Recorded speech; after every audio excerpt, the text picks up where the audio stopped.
മുണ്ടക്കൈ ദുരന്തത്തിൽ നിലമ്പൂരിൽ നിന്ന് കണ്ടെത്തിയ 10 പേരുടെ മൃതദേഹം മേപ്പാടി ഗവൺമെന്റ് ഹയർ സെക്കൻഡറി സ്കൂളിൽ എത്തിച്ചു. ബന്ധുക്കളും നാട്ടുകാരും തിരിച്ചറിഞ്ഞ ശേഷം കൈമാറും. തിരിച്ചറിയാൻ നിരവധി പേരാണ് സ്കൂളിലെത്തിയത്.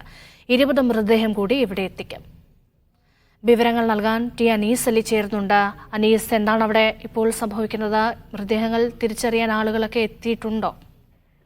രേഷ്മ, ഇപ്പോൾ മേപ്പാടിയിലെ ഗവൺമെന്റ് ഹയർ സെക്കൻഡറി സ്കൂളിലാണ് മൃതദേഹങ്ങൾ എത്തിച്ചിട്ടുള്ളത്. 10 മൃതദേഹങ്ങളാണ് ഇവിടെ എത്തിച്ചിട്ടുള്ളത്. പക്ഷേ ഇത് തിരിച്ചറിയാനായി നിരവധി പേരാണ് ഈ ഗവൺമെന്റ് ഹയർ സെക്കൻഡറി സ്കൂളിൽ തടിച്ചുകൂടിയിരിക്കുന്നത്. മേപ്പാടിയിൽ നിലമ്പൂരിൽ നിന്നുള്ള മൃതദേഹങ്ങളുമായി ആംബുലൻസ് എത്തുന്നു എന്ന അറിയിപ്പ് വന്നതോടെ തന്നെ കൂട്ടമായി ജനങ്ങൾ തങ്ങളുടെ ഉറ്റവരുടെയോ ഇതിലുണ്ടോ എന്നറിയാൻ വേണ്ടി തിരക്ക് കൂട്ടുന്ന കാഴ്ച ദയനീയമായിരുന്നു. കരളലിയിപ്പിക്കുന്ന കാഴ്ചയായിരുന്നു.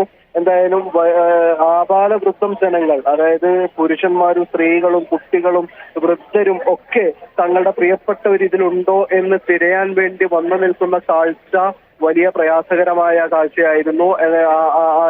ആംബുലൻസിൽ നിന്ന് മൃതദേഹങ്ങൾ ഇപ്പോൾ ഇറക്കിക്കൊണ്ടിരിക്കുന്നേ ഉള്ളൂ. പൊതുദർശനത്തിന് വെച്ചതിന് ശേഷം ആളുകളെ കാണിക്കാം, അതിനുശേഷം ആളുകൾക്ക് തിരിച്ചറിയാനുള്ള സൗകര്യം ഒരുക്കാം എന്നാണ് നിലവിൽ തീരുമാനിച്ചിട്ടുള്ളത്. അതിനെ തുടർന്ന് ഇപ്പോൾ ഈ ഗവൺമെന്റ് ഹയർ സെക്കൻഡറി സ്കൂളിലെ ക്യാമ്പ് നടക്കുന്ന ഈ സ്ഥലത്ത് ആളുകളോട് കാത്തു നിൽക്കാൻ ആവശ്യപ്പെട്ടിരിക്കുകയാണ്. പക്ഷേ വലിയ മഴ ഉണ്ടായിട്ട് പോലും അതിനെ പോലും വകവെക്കാതെ ജനങ്ങൾ തങ്ങളുടെ പ്രിയപ്പെട്ടവരെ കാണാൻ ഇതിലുണ്ടോ എന്ന് തിരയാൻ വേണ്ടി കൂടി നിൽക്കുന്ന, ഇങ്ങോട്ട് ഇപ്പോഴും ആളുകൾ ഒഴുകിയെത്തുന്ന കാഴ്ച കൊണ്ട് മുഖരിതമാണ്. കാഴ്ചകളാൽ നിറഞ്ഞു നിൽക്കുകയാണ് ഈ പരിസരമാകെ. ജനങ്ങളെല്ലാവരും ഇതുവരെ 10 പേരുടെ മൃതദേഹങ്ങളാണ് എത്തിച്ചിട്ടുള്ളത്. ഇതിൽ ആരെയെങ്കിലും തിരിച്ചറിഞ്ഞിട്ടുണ്ടോ? ഇനിയും മൃതദേഹങ്ങൾ അങ്ങോട്ടേക്ക് എത്തിക്കാനുണ്ടോ? രേഷ്മ, ഇപ്പോൾ 20 മൃതദേഹങ്ങൾ കൂടി ഇനി ഇങ്ങോട്ട് എത്തിക്കാനുണ്ട്. 30 മൃതദേഹങ്ങൾ എത്തിക്കും എന്നാണ് അറിയിച്ചിട്ടുള്ളത്. പക്ഷേ ആ നിലമ്പൂരിൽ കണ്ടെത്തിയ ആകെ മൃതദേഹങ്ങളുടെ എണ്ണമല്ല 30.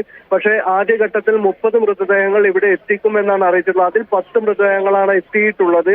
പക്ഷെ ഇപ്പോഴും ആളുകൾക്ക് തിരിച്ചറിയാൻ പാകത്തിൽ മൃതദേഹങ്ങൾ പൊതുദർശനത്തിന് വെച്ചിട്ടില്ല. ആളുകളെ അതിലേക്ക് വിളിക്കുന്ന ഒരു സന്ദർഭം ആയിട്ടില്ല. ഇപ്പൊ അതിനുള്ള സജ്ജീകരണങ്ങൾ ഒരുക്കുകയാണ്.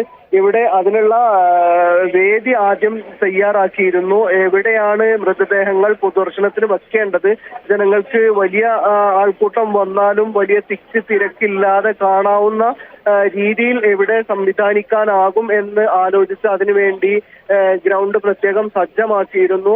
അവിടേക്ക് ആംബുലൻസുകൾ എത്തി മൃതദേഹങ്ങൾ ഇറക്കിക്കൊണ്ടിരിക്കുകയാണ്. അവിടെ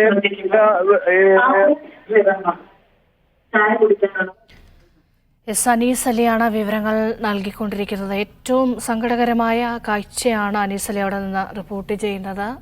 മൃതദേഹങ്ങൾ അങ്ങോട്ടേക്ക് എത്തിക്കുമ്പോൾ തങ്ങളുടെ പ്രിയപ്പെട്ടവർ അക്കൂട്ടത്തിൽ ഉണ്ടോ എന്നറിയാൻ വേണ്ടി ആർത്തലച്ച് വരുന്ന ജനങ്ങളെയാണ് അവിടെ കാണാൻ കഴിയുന്നത്. ഇതിനോടകം 10 പേരുടെ മൃതദേഹങ്ങൾ എത്തിച്ചിട്ടുണ്ട്.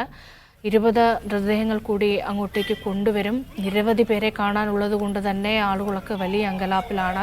ഈ മരിച്ചുപോയവരിൽ തങ്ങളുടെ പ്രിയപ്പെട്ട ആളുകളുണ്ടോ എന്നറിയാൻ വേണ്ടി ആളുകൾ അവിടെ തടിച്ചുകൂടുന്നു എന്നുള്ള വിവരമാണ് അനീസ് അലി റിപ്പോർട്ട് ചെയ്യുന്നത്. ഇപ്പോൾ